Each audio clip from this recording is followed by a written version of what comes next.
Battery light bossing. Ito lang yung ginawa ko, boss. Dito yung battery, boss. Yun yung wire. Yung dalawang wire.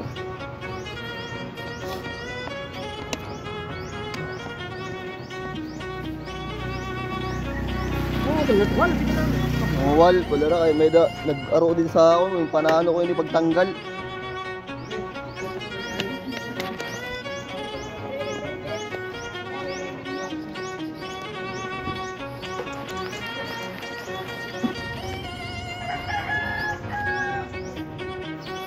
Dito yung battery, boss. 3L lang ito, boss.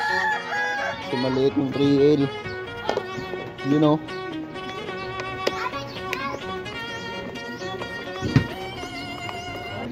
Tanggalin ko to, boss, para lang sa'yo, boss. Para lang sa inyo, mga bossing. Nakita ko rin to sa TikTok na mga bossing na naka-Indo, naka-Malaysian. Nag-battery light siya rito. Oh. Wala ng battery. Sa baba. Itas na. Dito yan, linalagay yun, bossing. Sayang hindi ko na-to-cart. Ako na lang gagawa ng tutorial nyo. Hindi ko na-to-cart. Favorite pala. Na-to-cart daw.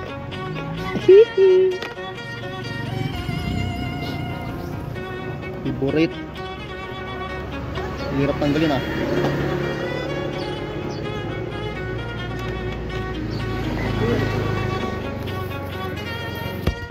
Alam, boss.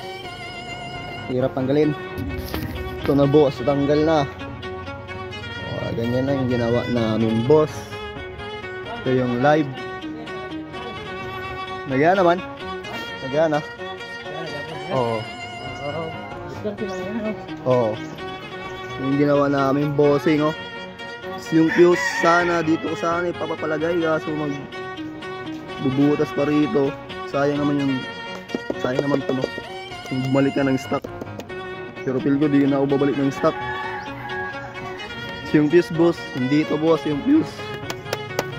Nandyan yung fuse. Yawa. Dito yung fuse, mga boss. Diyan ko nilagay sa ilalim.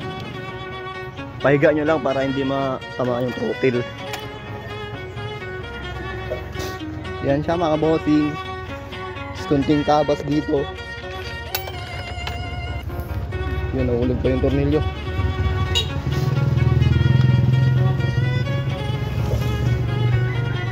Yung tabas ka lang rito ng mga bossing, no? Para sa likod din,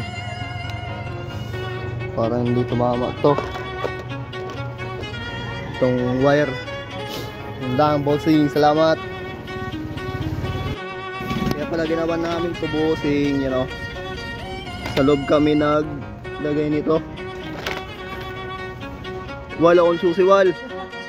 Sa loob kami naglagay nito. Once nga matanggal siya, hindi siya igupin ng throttle. Bali throttle. Linagyan namin to para safe. Yung buga ng, baka may bumuga dyan na gasolina, hindi mapunta sa battery, para iwas sunog, no, mga bossing. Yun lang, bush.